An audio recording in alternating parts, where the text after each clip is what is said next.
If you like making money and you like sports betting, then you're not going to want to miss this 5 pick flex on PrizePicks. And a lot of people will ask me, why do you only play 5 and 6 pick flexes? I've explained it way too many times. We've gone through the math way too many times. You're never going to get 17K profit. It's only March if you're playing 2 pick power plays. 5 flex and 6 flex are mathematically optimal. If you want a positive ROI on PrizePicks, you want results like this, you got to be playing 5 and 6 pick flexes. So, anyways, let's go ahead. Let's get into my first 2 picks. So, my first pick I really like right here, right? So, this tool is called the OddsJam screen, right? And all it does is essentially pull in odds from every single sports book where they're setting the line.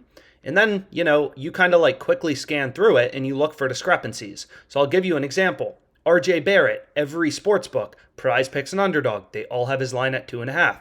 There's no value, so don't place a bet on RJ Barrett assists on PrizePicks. There's no value. Stop following your gut. 99.9% of sports bettors follow their gut. That's why they all lose money, right? All the sharps, they're following the data, they're following the market. So if you want to make money, follow the data. If you don't want to make money, stop gambling. If you want to trust your gut, stop gambling. So same with Chris Paul, no value. All books have his assist line at 9.5. There's no value in the market. Don't touch it with a 10-foot pole. But hey, Booker, this is kind of interesting. PrizePicks has his line at 6. Underdog 5.5. Sportsbook after sportsbook. You have dozens of sports books telling you where the line should be set. Don't overcomplicate this, right? Sports betting is crazy because you have dozens of books all running around independently trying to set lines, right? So these billion-dollar companies, FanDuel, DraftKings, with their really complex models, they're taking bets, moving around lines due to supply and demand.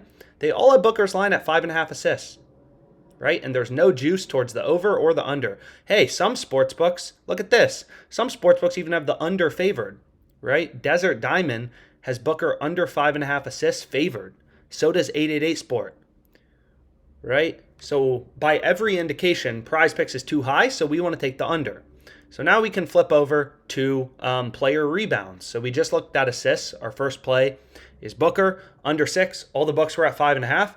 Take a look here. Harrison Barnes rebounds. PrizePicks is at 5. All of the sports books are at 4.5. There's not a ton of juice towards the over. FanDuel has slight juice towards the over, minus 115. But hey, Pinnacle.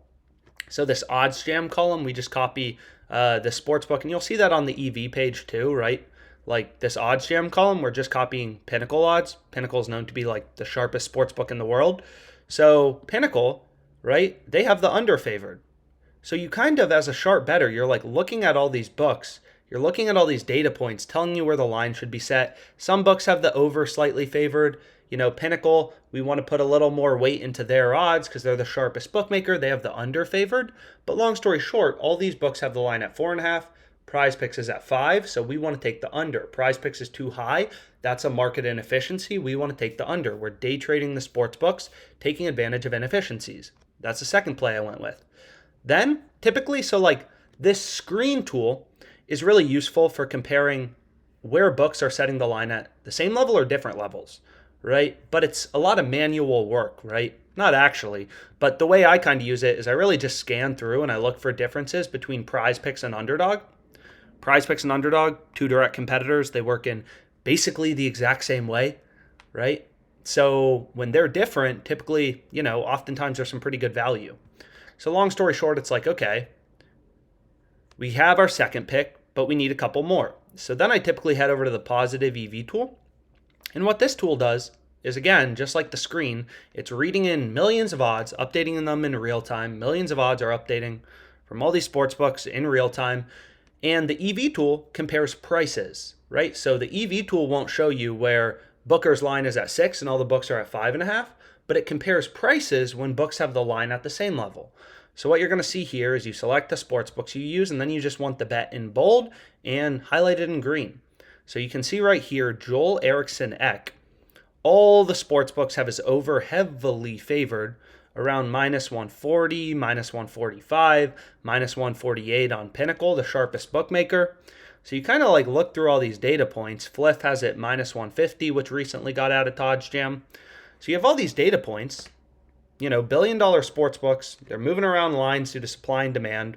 They're all saying, hey, the over is heavily favored. So this is exactly what we want on PrizePicks, right? I say this all the time, but PrizePicks, they're not varying your payouts, right? Depending on if you select overs or unders. 3x payout, 3x payout, right? It doesn't matter if you take overs or unders. You can take a freaking women's college basketball pick. It's always going to be a 3x payout, right? So PrizePicks doesn't vary your payouts depending on if you select overs or unders. So you want to ruthlessly compare the lines on PrizePicks to those on the sportsbooks and find spots where the sportsbooks are saying, hey, an over or an under is really heavily favored. So here, all of the bookies, right, are saying, hey, FanDuel's saying, yo, the over is heavily favored, minus 146. DraftKings is like, we don't have the over that favored. We're at minus 140. BetRivers and Barstool are at minus 130. BetOnline is a sharper bookmaker, right? Kind of like Pinnacle. They're a pretty sharp sports book. We want to put a little more weight in their odds. Them and Betway have the line at minus 143. Pinnacle, sharpest bookmaker, minus 148. We're getting minus 119 on PrizePicks. Clear value, enough value to beat the vig, beat the juice. And I say this all the time, but this is why sports betting is so powerful. We're placing a 5-pick flex. This play has an ROI of, just imagine this were 2%, it's a little lower. But if you're playing 5 flexes, if each of your picks has a 2% ROI, 5 legs in a 5 flex, 2% ROI per leg.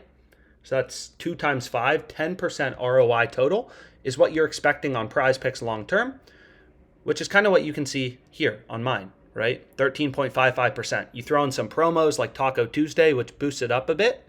But long story short, very profitable on PrizePicks long term, just following mathematical sports betting. I don't follow my emotions. I don't know who this guy is. I don't care. It's all priced into the market. Dozens of sports books have invested millions of dollars in their ability to set lines, move around lines due to supply and demand, right? They're all pricing this at minus 145-ish. I'm getting minus 119. That's a no-brainer. And then I also hit Cal Maker under 3.5 shots on goal. So here's my final entry. Eck over 2.5 shots on goal. Maker under 3.5 shots on goal. So both of those plays again from the EV tool. Booker under 6 assists. Barnes under 5 rebounds. From the screen, Darnell Nurse over 2 shots on goal. Also from the screen. Thoughts? Let me know. Let me know in the comments any questions. I'll put my email and let's make some money, guys.